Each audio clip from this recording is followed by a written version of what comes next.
یہ بات بار بار عرض کرتا رہتا ہوں کہ اپنی سوچ کا رخ جو ہے وہ تبدیل کرو.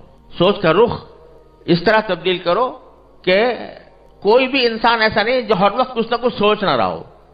ہے کوئی؟ ہر وقت دماغ میں کچھ نہ کچھ خیالات آتے رہتے ہیں کہ نہیں؟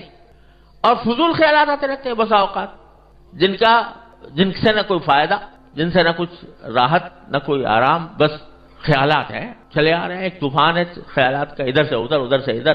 کبھی گھر کا خیال آ گیا، کبھی دفتر کا خیال آ گیا، کبھی اپنے پیسے کا خیال آ گیا، کبھی خیالات میں مگن ہے انسان ہر وقت. کتنے خیالوں سے تمہیں فائدہ پہنچا ہے ذرا اندازہ کر کے دیکھو. کتنے خیالات صبح سے لے کے شام تک دماغ میں جو خیالات آ رہے ہیں، ان میں سے کتنے خیالات ایسے ہیں جن سے کچھ تمہیں فائدہ پہنچ رہا ہے، دنیا کا یا آخرت کا؟ اکثر و بیشتر نظر آئیں گے کہ فضول خیالات، اکثر و بیشتر یہ نظر آئے گا ایسے ہیں جن سے کوئی فائدہ نہیں پہنچ رہا. بس ایسے ہی رو ہے خیالات کی، ادھر سے ادھر بھٹک رہی ہے، ادھر سے ادھر بھٹک رہی ہے. اس خیالات کی رو کو تھوڑا سا بدل کے دیکھو. کس طرف؟ اپنے پروردگار کی طرف. کہ دیکھو میرے پروردگار نے میرے لیے کیا کچھ نعمتیں دے رکھی ہیں مجھے، کس طرح مجھے زندگی عطا فرمائی، کس طرح مجھے آنکھیں عطا فرمائی، کس طرح مجھے کان عطا فرمایا، کس طرح مجھے بینائی عطا فرمائی، کس طرح مجھے صحت عطا فرمائی، کس طرح میں صحت مند زندگی گزار رہا ہوں، کس طرح مجھے اللہ تعالیٰ رزق دے رہا ہے، کس طرح مجھے راحت اور آرام مل رہا ہے. ان چیزوں کا تصور کر کے اللہ تبارک و تعالیٰ کی طرف دھیان لگا کر اس کی نعمتوں کا شکر ادا کرنے کی عادت ڈالو.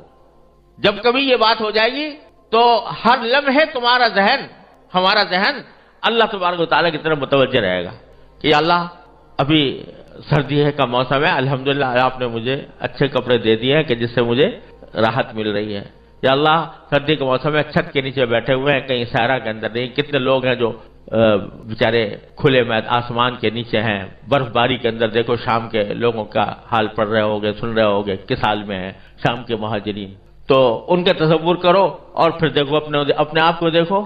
ان کے مقابلے میں روٹی انہیں میسر نہیں آ رہی ہے، رات کو سر کے اوپر چھت نہیں ہے، برف باری سے بچنے کا سامان نہیں ہے، کھانے کے لیے بچوں کو کھلانے کے لیے کوئی چیز نہیں میسر ہے.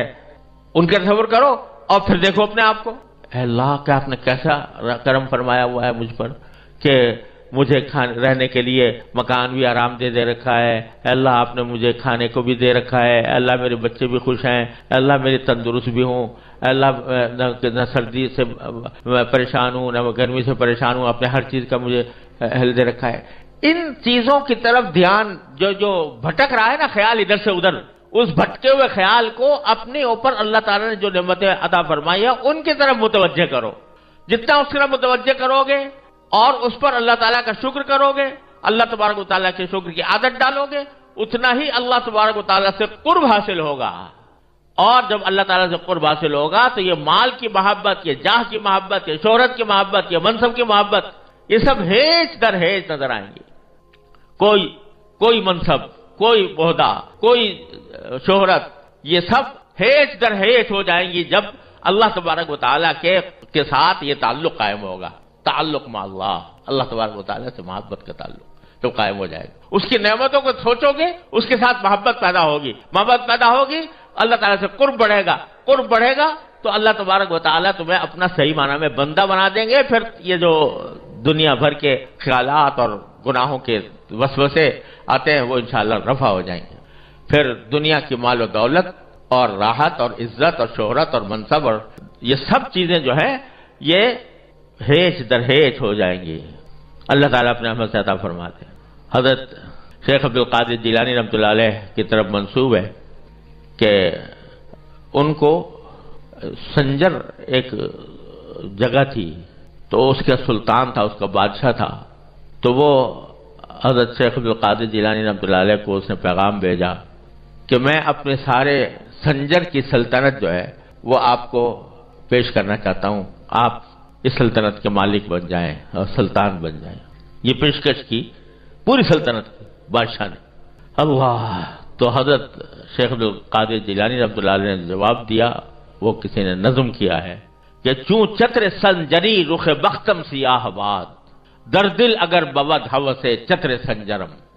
سنجر اس ملک کا نام تھا، اور اس کے بادشاہ کا جو تاج تھا وہ سیاہ رنگ کا تھا، سیاہ رنگ کا تاج.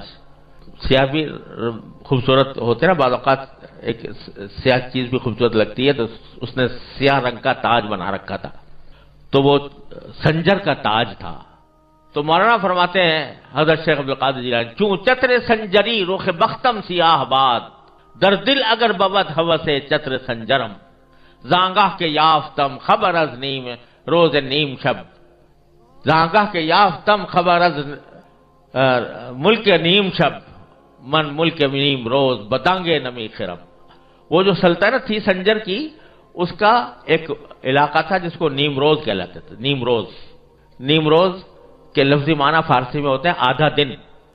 تو اس نیم روز کی سلطنت پیش کی تھی حضرت شیخ عبدالقادر جیلانی رحمۃ اللہ علیہ کو. تو فرمایا کہ اگر میرے دل میں سنجر کے تاج کی ذرہ برابر بھی خواہش ہو تو میرے قسمت کا چہرہ اللہ تعالیٰ سنجر کے تاج کی طرح سیاہ کر دے.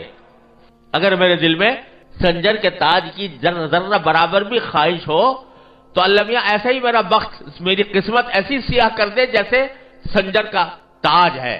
زانگاہ کے رافتم خبر از نیم ملک نیم شب، جب سے مجھے آدھی رات کی سلطنت ملی ہے، آدھی رات کی سلطنت ملی ہے، تو میں آدھے دن کی سلطنت کو ایک دمڑی کے عوض بھی خریدنے کو تیار نہیں.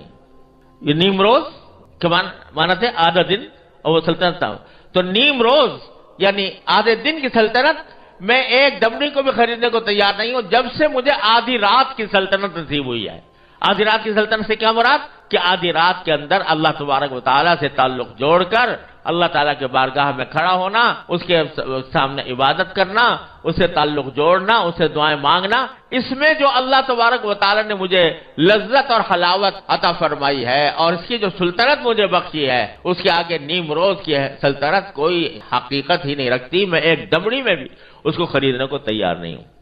تو اللہ تبارک و تعالیٰ جب اپنی ذات سے تعلق عطا فرما دیتے ہیں تو پھر کوئی دولت، کوئی حشمت، کوئی حکومت، کوئی منصب، کوئی جاہ وہ آدمی کے سامنے پرے کاہ کی بھی حیثیت نہیں رکھتی. تو راستہ کیا ہے کہ سوچ کا رخ موڑو.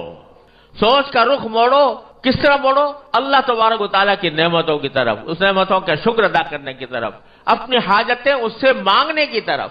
یہ جو دن رات شیخ چلی کی طرح منصوبے بنا رہے ہو، وہ اس منصوبوں کے بجائے اللہ تعالیٰ سے مانگو، یا اللہ مجھے فلاں چیز کی ضرورت ہے عطا فرما دیجئے، یا اللہ مجھے آپ نے اتنا کچھ عطا فرما رکھا ہے، پہلے میں اس کا شکر ادا کرتا ہوں اور پھر جو مجھے مطلوب ہے اللہ اس کو آپ سے مانگتا ہوں. اسی لیے دعا کرنے کا جو بہتر طریقہ بزرگوں نے بتایا ہے اور نبی کریم صلی اللہ علیہ وسلم سے ثابت ہے، وہ یہ کہ آدمی دعا سے پہلے شکر ادا کرے. الحمدللہ رب العالمین پہلے کہے. کیا مطلب؟ کہ اگر صرف بغیر اللہ تعالیٰ کا شکر کیے حاجت مانگو گے اللہ تعالیٰ سے تو گویا ایک طرح سے کہیں اس میں شائبہ پیدا ہوتا ہے شکوے کا، جیسے میرے پاس کچھ ہے تو ہے نہیں، میں مانگ رہا ہوں، آپ سے مانگ رہا ہوں.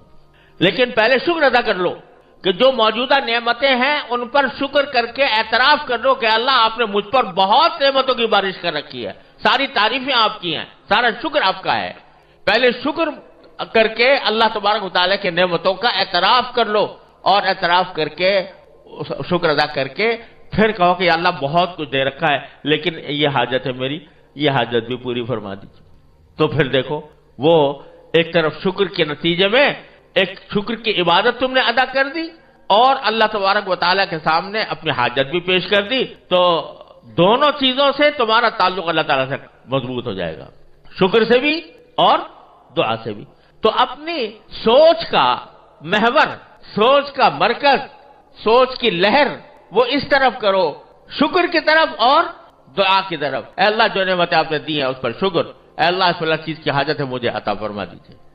اگر یہ سوچ اور یہ بات جس طرح زبان سے، یہ شکر اور دعا یہ جس طرح زبان سے ہوتی ہے اسی طرح دل سے بھی ہوتی ہے.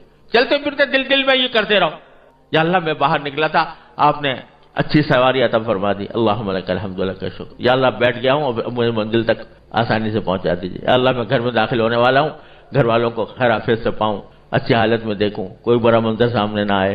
اے اللہ جب میں گھر میں داخل ہو گیا سب کو اچھی حالت میں پایا، یا اللہ آپ کا فضل و کرم ہے، آپ کا شکر ہے، اے اللہ ان کے درمیان محبتیں قائم رکھیے، اے اللہ ان کو آپ اپنے دین دنیا کی ترقی عطا فرمائیے، صلاح و فلاح عطا فرمائیے۔ غرض کون انسان ایسا ہے جو حاجتوں میں جکڑا ہوا نہیں ہے؟ تو ایک طرف اللہ تعالیٰ کی نعمتوں کا شکر ادا کرتے رہو، دوسری طرف اللہ تبارک و تعالیٰ سے اپنی حاجتیں مانگتے رہو۔ یہ اپنی سوچ کا رخ اس طرف موڑ دو، اس طرف موڑو گے تو جب اس طرف یہ سوچ کا رخ مڑے گا تو یہ جو شیطان دل میں ڈالتا ہے، مال کی محبت ڈالتا ہے، اس سے بخل پیدا ہوتا ہے اور ناشکری پیدا ہوتی ہے اور ناجائز کاموں کی طرف دھیان ہوتا ہے، یہ سارا دھیان مڑ کر اللہ جل جلالہ کی طرف چلا جائے گا انشاءاللہ۔ اس کی فکر چاہیے، اللہ تعالیٰ مجھے آپ کو سب کو اس کی فکر عطا فرمائے۔ شکر کی کثرت، اللہ تعالیٰ کی نعمتوں کا استحضار، اس پر شکر کی کثرت، اور اپنی ہر چھوٹی بڑی حاجت اللہ تبارک و تعالیٰ سے مانگنا، مانگتے رہنا، بس یہ کام کرنا، تو دیکھو انشاءاللہ کیا سے کیا ہو جاتا ہے۔